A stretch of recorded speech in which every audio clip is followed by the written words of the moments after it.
Mr. Raila Amlo, 80 years old, former Kenyan Prime Minister, was brought to our emergency medicine today morning at 8:20 a.m.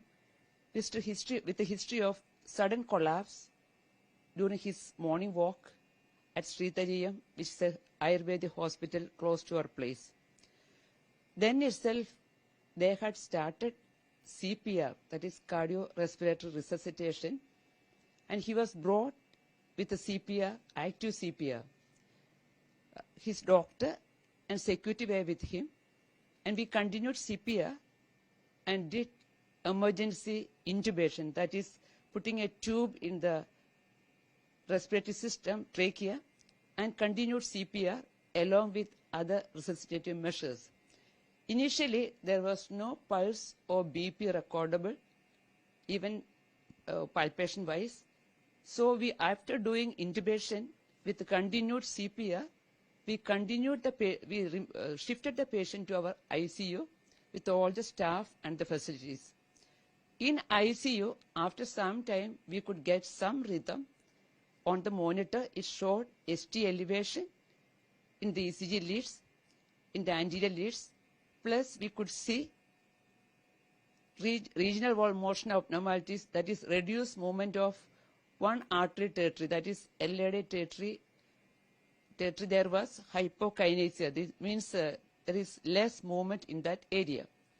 So after stabilizing him with some IV fluid and all, we just give him an injection, that is injection reticulase, for dissolving the clot if it is there in the coronary arteries. And we could see him with the significant edema of the right lower limb, right leg. When whatever information we got from the doctor was, he was a diabetic, hypertensive, chronic kidney disease patient. He had right lower limb DVT, for which he was put on IVC filter. And recently he had a thin subdural hematoma. Last Saturday when it was done, that was almost very thin. And the neurosurgeon was the doctor who was with us in the ICU and who followed the patient from, accompanied the patient from Sritariyam. So after discussing with him, we went ahead with the thrombolysis with the injection reticulase. Even we continued CPR, that is from 8 o'clock in Sritariyam till 9:52 in our ICU. With all other ACLS criteria, we continued CPR. In spite of our very sincere, very continued CPR and other measures, we couldn't make him survive.